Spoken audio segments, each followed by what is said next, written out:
Pep Guardiola beats Carlo Ancelotti.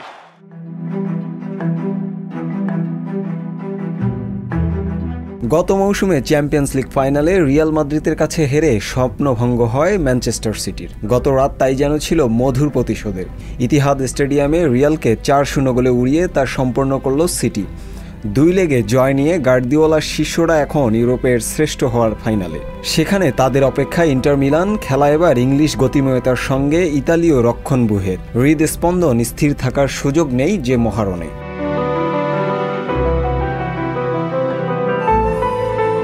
আশা যেতে পারে গত রাতের ম্যাচের কথায়, সময় গড়ালেও যার রোমন্থন বাসি হবে না এতটুকু।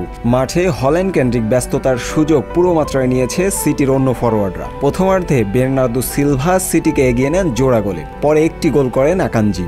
রিয়ালের কফিনে শেষ পেরেক ঠোকা হয় হুলিয়ান আলভারেজের গোলে।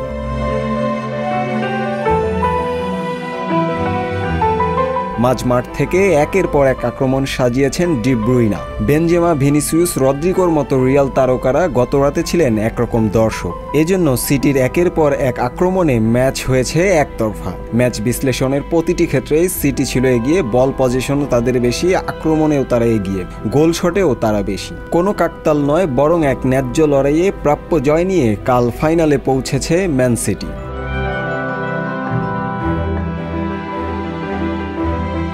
নিজেদের মাঠ ইতিহাদ স্টেডিয়ামে সিটির সঙ্গী ছিল এক দারুণ রেকর্ড।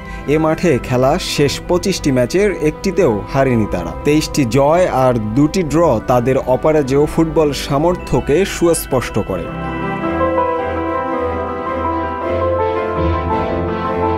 গত রাত নিজেদের করে নিয়ে এখন নতুন উচ্চতায় ম্যানচেস্টার সিটি। ফাইনালে বাধা পাড়ি দিলেই চ্যাম্পিয়ন্স লিগ ট্রফিতে চুমু রাঙিয়ে দিতে পারে তারা। সঙ্গে আছে ট্রেবল জয়ের হাতছানি। ক্লান্তিহীন উল্লাসস্রষ্টা দলটির জন্য যা অসম্ভব নয় একদমই।